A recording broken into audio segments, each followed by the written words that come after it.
Hey guys, so I'm gonna talk to you about the Death Engineer. Are you ready? This villain is a mad robotics engineer who wanted to take humanity to the next stage of evolution and advancement and thought they were being held back by what he considered to be an unwell brain and a weak mortal constitution.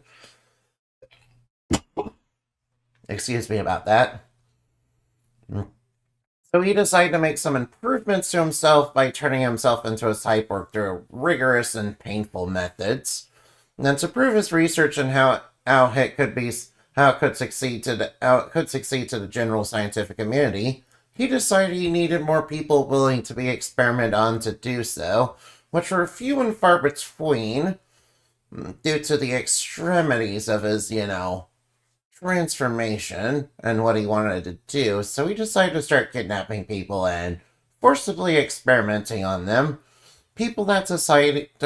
Basically, he decided to kidnap people that society had rejected and left forgotten or unwell or weak, and thought that he could improve them by making them contributing members of society because that's basically how he justified it.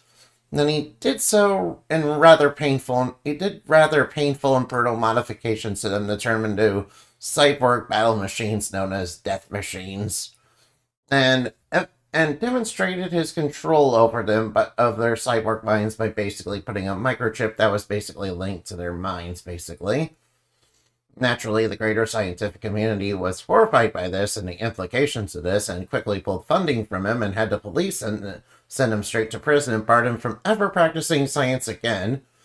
But he would eventually escape, and due to his bitterness and his belief in his vision, he would resume his activities, starting with the scientists that had spurned him, because he thought it was basically their fault.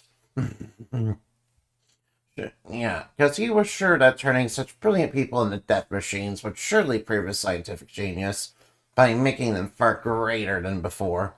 Which is when Endamati, horrified by his twisted experiments and what he was doing to people who fell under his power, confronted him and brought him to justice.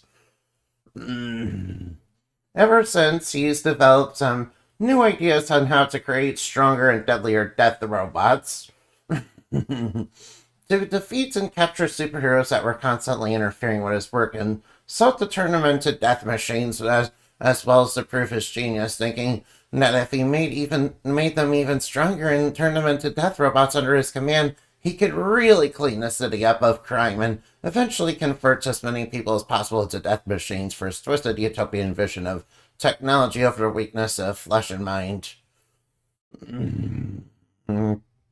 Yeah. He seems rather unaware and uncaring about his experiments. That his experiments are brutal in what they mean for people under him, but he considers it a sacrifice to achieve greater things that he is willing to make on their behalf. In other words, some of you may die, but that's a sacrifice I'm willing to make.